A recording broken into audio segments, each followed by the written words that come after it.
Good morning everyone, and welcome back to Craft Eccentricity. There was a little bit of a delay there. I wasn't even sure if my microphone was working. Right, so yeah, it's the morning, but here we go. Project Share, 2 small ones from Panalisa, and today I have used Panalisa's Memories Pack. So I'll do a close-up there so that you can see all of those beautiful sheets of paper that come in this pack, and the colours go from a beautiful pink to an almost coral pink down to a sage green, although you have got a little bit of powder blue pinstripe going on behind that one.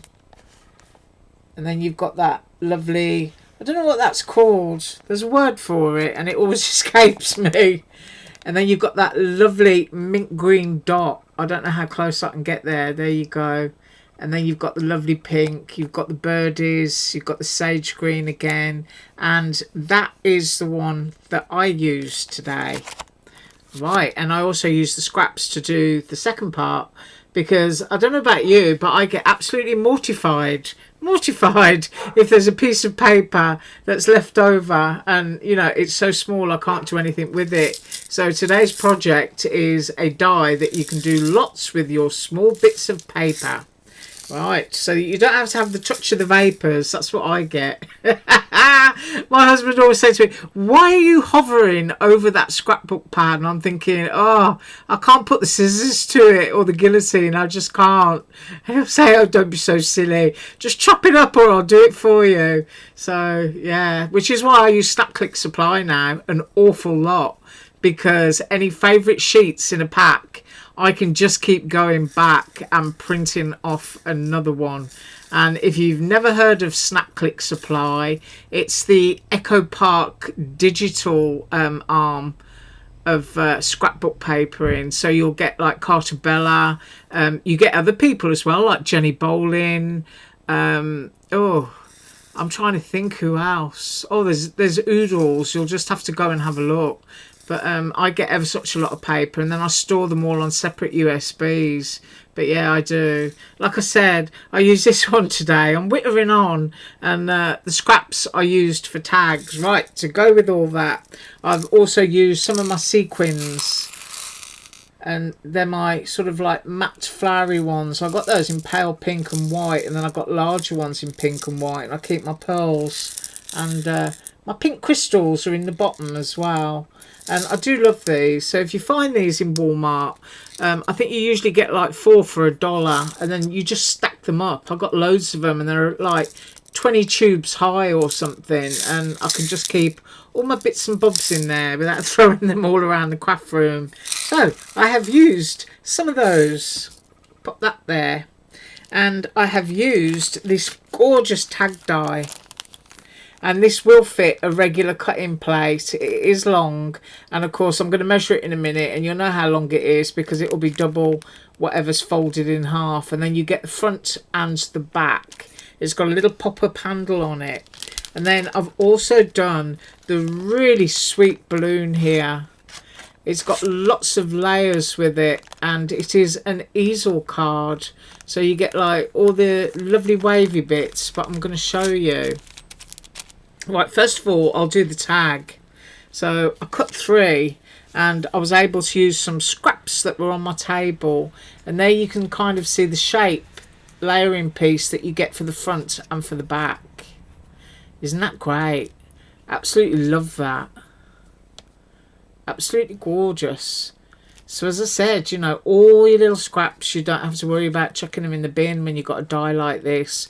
And so easy to do. You can cut a bunch of these. I mean, look at that. That's how it comes in the die when you cut it out. You lay your pieces on top, and then it just folds. And if you're somebody who loves to colour swatch, this is a great one because you can swatch maybe 3 or 4 colours down one side and down the other side. Maybe you want to find complementary shades for your distress oxides, and then just put it all onto a book ring and just keep them, you know, all loaded up together so that you can go through your swatches. And while I'm saying you can do 4 that side, 4 that side, you can also do the inside. So, you know, that's a great one for colour swatching as well as gift giving. Right, I'll stop talking now and measure it. I'll stop talking just for a minute. Right, so folded in half, it is 4 3/8 of an inch. But of course, the die, the handle tucks in. So the proper measurement for the die is that way around. And that is 8 1/8 of an inch. So you can see there, it will absolutely fit your cutting plates. But isn't it cute? Am I all blurred again? Oh, I thought I was getting such a good picture before. There you go. Just super easy to do. And you don't have to put paper on there. You can just stamp your sentiment on the front and do a little bit of writing inside if you're gift giving. Right, so that is the tags. Right, next up is the little easel card, and where I've used some of my bitty bobs out of my tube here. So I've used pink again because, like I say, I was using scraps off my table, and I hope that's showing up right. And I've used mint green, and I've used gold, and I've used, I'm going to try and get as close as I can. There you go. I've used some of the pearls out of that tube. And as we go down to the basket, I put some more pearls, and then I've used that rose paper, and of course the scraps used in the tag. And then the stop for my card is, let's see how close we can get that. Ooh, ooh, there we go. Aren't they cute? I do love matte sequins, and I got a collection of them in solid colours, just regular round ones without a hole. But when I spot the matte ones, I tend to get them and hoard them. Yeah. And of course, it could be plain in there, and you could stamp or write a sentiment. Or because I've used floral, and as you know, I always donate all my cards so that people can put their own sentiment. And all they've got to do is, you know, cut a strip, write whatever, or stamp whatever, and stick it down there. And it's a gorgeous little easel card ready to go. But I just love that. I think it's so pretty. And I'm going to measure it. So once you have made it, this is how big it will be. And then I'm going to try and do the measurement on the die, because I can't remember if I did it last time. It is, let me get all those layers in, 3 7/8 of an inch. And then the width of that, because the back layer is slightly bigger than your front layering up layer, I'm going to say is 2 5/8. That's how big that is. And now I'm just going to, you know, grab the die and measure that portion of it for you. Let's just go rummaging around in my little bag here. Well, I've been hearing a lot of you are having awful weather, and I'm really sorry about that. It's absolutely gorgeous here, but, you know, I'm sorry if you're getting a lot of wind and snow. Right, so the full measurement of your easel that needs to fit to your cutting plate will easily go in your machine, and that is 5 5/8 of an inch. So really easy to fit into your machine there.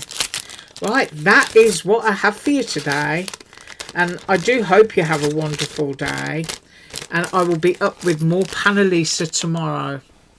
Right, so thank you once again, and as usual, all links below. Bye.